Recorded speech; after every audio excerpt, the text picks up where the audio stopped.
এটা একটা পরিকল্পিত হত্যাকাণ্ড ছিল যে বাংলাদেশকে তার বিজয়ের পূর্ব মুহূর্তে মেধা শূন্য করে দেওয়ার গভীর চক্রান্ত। আমরা ভারত জাতীয় দলের পক্ষ থেকে আমরা এসেছিলাম আজকে এই দিনটিকে স্মরণ করে আমাদের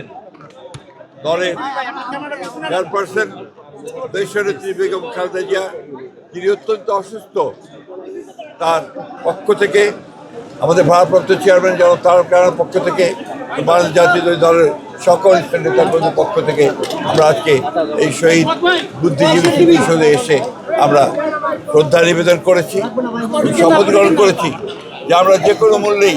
বাংলাদেশের স্বাধীনতা সার্বভৌমত্বকে অক্ষুণ্ণ রাখবো, গণতান্ত্রিক অগ্রযাত্রাকে অক্ষুণ্ণ রাখবো, সমস্ত চক্রান্তকে ব্যর্থ করে দিয়ে বাংলাদেশকে নতুনভাবে আমরা গড়ে তুলব ইনশাআল্লাহ। আমাদের নেতা জনাব তারেক রহমান,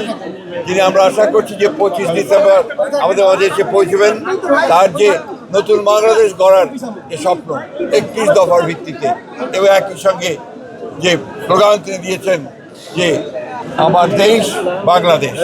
আমাদের বাংলাদেশ, আমরা বাংলাদেশ হচ্ছে আমাদের প্রধান,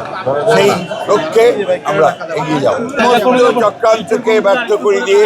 এই দেশের মানুষ তাদের গণতান্ত্রিক যে অধিকার, সেই অধিকারকে প্রতিষ্ঠা করবে এবং আমরা বিশ্বাস করি যে যথাসময়ে সঠিক সময়ে নির্বাচন অনুষ্ঠানের মধ্যে দিয়ে গণতান্ত্রিক অগ্রযাত্রা অব্যাহত।